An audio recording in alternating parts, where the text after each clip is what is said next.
We're following breaking news this morning. It's the big story from Yates County. A building collapsed overnight. Severe weather there caused massive flooding. Adam Chodak joins us live this morning with the very latest on the damage. Yeah, Norma, this is the building that collapsed behind me, partly because a wall of water 8 feet tall, a wave, in fact, a surge, hit it like a wrecking ball. Also, the ground underneath gave way. You see the parking lot here is basically washed away at this point. Cars are nose down in the mud. A lot of things are happening here in Penn Yan this morning. First, you have people out and about trying to absorb what happened, taking it all in. You have generators starting up in the area, people trying to get on with their day because this can't stop them from doing business in this bustling area. And then you have police. They are meeting, emergency crews and agencies. They are meeting in just a few minutes, and they are going to figure out, A, what happened, and B, what they're going to do about it. The power, electricity, all that has been shut off. They're going to figure out a plan for the rest of the day. This cleanup is not, though, going to last one day. This is going to take weeks and millions of dollars. Reporting live from Penn Yan, this is Adam Chodak, 13 WHAM News. My house is gone. I've lost everything. The water rise so quick, there was nothing that we could do. Businesses leveled, roads washed out, cars swept away, people rescued from their homes after fast and heavy rains roll through Yates County. Good evening. Yates County is under a state of emergency tonight, and the governor announced today help is on the way to those flood-damaged areas. The storm swept through last night. Cars buried in mud, roads closed, and a Penn Yan school serving as a temporary shelter. We have live team coverage of the storm aftermath. We begin tonight with 13 WHAM's Kelsey Smith live in Penn Yan. There, of course, the brunt of the damage. Kelsey? Don, well, we're on Elm Street in Penn Yan. You can hear the generators still running, businesses behind me still trying to clean up what the storm left behind. To give you a perspective of what they're dealing with, not only is there water and debris, but there's also thick and heavy mud they're trying to clean up. You're looking at surveillance video of a semi-truck going down the middle of Champlain Avenue. Here's daylight video of that same truck on top of a van and a boat. We may not even open if there is not sufficient insurance money. Robert Tingey co-owns O'Leary's Pub. He also lost his car in the storm. Well, I'm afraid I'll find fish in the car. Down the street at Finger Lakes Entertainment, Nathan Baker says he feels lucky there was only about 3 to 4 inches of water in his store. Downstairs, there's a different story. We're just trying to see what we can save and what's got to go. To put into perspective how much water was in this gym, all you have to do is look up at the t-shirts hanging in the back of the room and see the water line. One workout at a time here, so we'll get there. A heavy weight to lift together, waiting to figure out what's next. Businesses I spoke with tell me they'll continue to clean up and wait to hear from their insurance companies. All are unsure if they'll be covered. Live in Penn Yan, Kelsey Smith, 13 WHAM News. Cars submerged, yards underwater, roads washed out.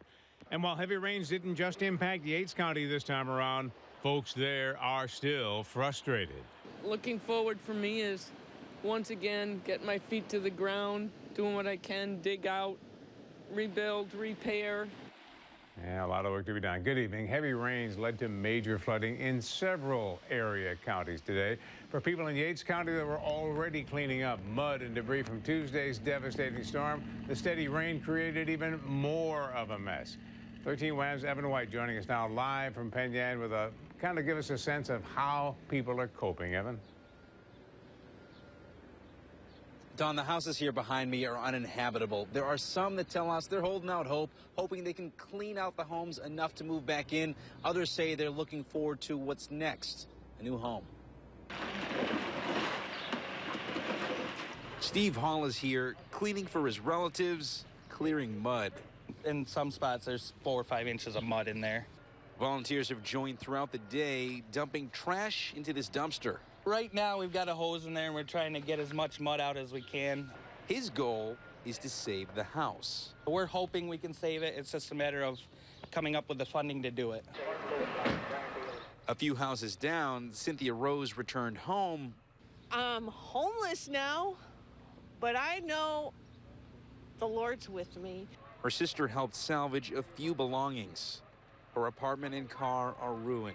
This is the first time I've had since I got evacuated by boat Tuesday night. It's not an easy time at all. It's hard. It's just really hard. Trying not to cry. I have my moments, okay? I'm trying to really keep my composure, okay? Champlain Avenue has several of the near dozen Penn Yan homes the village's mayor says are uninhabitable. We'll rebound. Bad things have happened here before, so we'll survive. Now, I spoke with the village's mayor a short time ago. He says they still don't have a figure, not sure exactly how much all of this is going to cost to be able to fix it. They're expected to come up with a plan and submit an application to FEMA to try to get funding, federal funding, to help out with the repairs here, but it's unclear when that will happen. They still haven't come up with a total. Reporting live in Penn Yan, Evan White, 13 WHAM News. Hope and the possibility of help tonight for areas devastated by two powerful back-to-back floods just over a month ago. Federal aid could be on the way for families impacted by those floods in and around Yates County. Good evening. I'm Alexis Arnold in for Ginny tonight. And I'm Don Elhart. Congressman Tom Reed announced this week that damages in that region, including those in Ontario and Wayne counties, meet the minimum requirement, $26.9 million to receive federal aid. 13 WHAM's Rachel Glazer was in Penn Yan today. That, of course, one of the hardest hit areas to see how they're going to cope with all of this. Rachel? Done a long, expensive recovery process. The damage is still there and it's bad. Now, it's been about a month and estimates to repair and rebuild continue to climb, but in a weird way, that's kind of a good thing if FEMA comes through.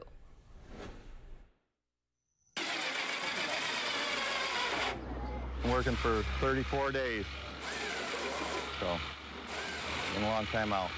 $200,000 in damages with no insurance and no income. Electrical, plumbing, subfloors, floors, everything had to be redone. And that's just for his restaurant. John Pilar also lost his home in the floods. You know, everybody's helping out, but it's still a big loss. Pilar applied for assistance from the state, $25,000 to help get his business back open. Well, I haven't received a check on it yet, but that's supposed to be coming through. Even when it does come in, it'll hardly come close to his losses. Pilar says after a flood like this, they need FEMA. The infrastructure gets first dibs on all them, whatever money there is, and then whatever left over. Damage to infrastructure in Penn Yan is about $2.5 million. Homes and businesses in Yates County come close to $10 million, and those estimates are still getting totaled up. Just borrow the money and hope I can pay it off, and you know that's what right now is just spending it, try to pay it off, and hope that business comes back. And for home and business owners, it's a situation many have found themselves in, taking on debt to try to stay afloat. It's been very scary. Wagner reopens tomorrow. Pilar says he hopes that'll buy him some time. Don't know if I am going to survive. While the possibility of federal aid is encouraging, Pilar says it doesn't put an end to his struggles, at least not anytime soon. They've reached the minimum requirement. Governor Cuomo must send a formal FEMA request to the White House. President Obama will then work with officials to decide whether or not that's warranted. Local officials say they have no idea when they will find that out. In the newsroom, I'm Rachel Glazer. It is hard to forget the destructive power unleashed by nature last spring when heavy rains spawned those devastating floods in Penn Yan. And even after all of these months, the nightmare is still very real for a family that says their home is falling apart right before them and they're unable to save it. Don, they've shared their story with 13 WHAM's Rachel Glazer. So devastating for them. I know you know because this is not the first time you've been to their home to see what's happening there. Yeah, we first met them after the first flood and then again after the second flood. So we've been out there a few times, and you'd think after what we'd seen with the floods, that would have been the worst of it. But this disaster has really lingered for them. It's still very vivid, that noise. You can still remember that feeling of that water coming in that fast. Western New York watched the water rise. The Carrick family felt it. Stood up right here and the carpet was a little wet. We flipped on the light and the water was coming up the vents. Couldn't save anything. Couldn't grab anything. We didn't even have shoes. Nearly 6 months later, downtown Penn Yan seems reborn. The roads repaved, businesses reopened, and the creek returned to a trickle. Exactly. They're like, look, we've come back and the tourists are here and everything's back to normal. It's not back to normal. Come down Champlain Ave. See what's happened. It's not easy for Mary Ann Carrick to go back to 25 Champlain. How long did you guys live here? 17 years. That was a living room and that was my bedroom. And that was the kitchen and that was the dining room. And then the 2 boys were upstairs and then we had one. The house where she and her husband raised their 3 kids is now a damp memory. And to come in here, it's not home anymore. All that's gone. I don't have any other pictures anymore. Family photos can never be replaced, but Carrick hoped at least the walls would be. Nationwide. And they came out the day after and said, no, we're not covering that. The house wasn't in the flood zone, so the Carricks dropped that additional policy a year before the flood. Because I don't have a house to live in and I have to replace everything. We've used every dime we've had and we live from paycheck to paycheck. Drowning in debt, the Carricks are forced to live at a relative's place about 30 minutes from Penn Yan. I still get the phone calls every day. I still get the letters in the mail every day from the mortgage companies. And now I'm getting letters from other companies that said, we've seen your credit report now. So I can't even get a low-interest loan to try to pay them off, to get them off my back until we can figure out what to do. So the low-interest loan's out, but what about all that FEMA money? $11 million the governor said was set aside for Yates County. Well, all that is going to be used for public assistance. He did not mark help for homeowners. There is a $10,000 state grant, but to get that, the Carricks would have to live here for at least 3 years and buy flood insurance. The front of this house is in the flood zone now. It would cost us an arm and a leg to get insurance to move back in here to have a house, unless we move the house back. Every available lifeline has failed, and the Carricks are still waiting to be rescued. It's not back to normal, and I don't know how long it's going to take. Everybody's like, oh, you'll be back to normal before you know it. It's not.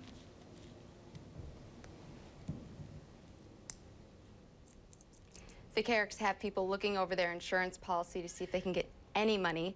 Nationwide representatives couldn't comment on an individual policy, but I think the frustrating thing is they didn't have flood insurance, but they did have it for 14 years before this. So they've been paying those premiums.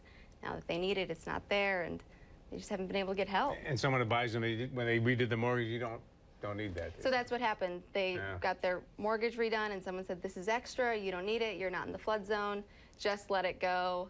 A year later, this happens. Everything that could go wrong for them did. Yeah, I mean, I feel so bad you keep, every time you talk to them, you say, well, what about this? What about this? And, you know, they've tried, so we'll see what happens. Yeah, we'll continue to follow it. Thank you, Rachel.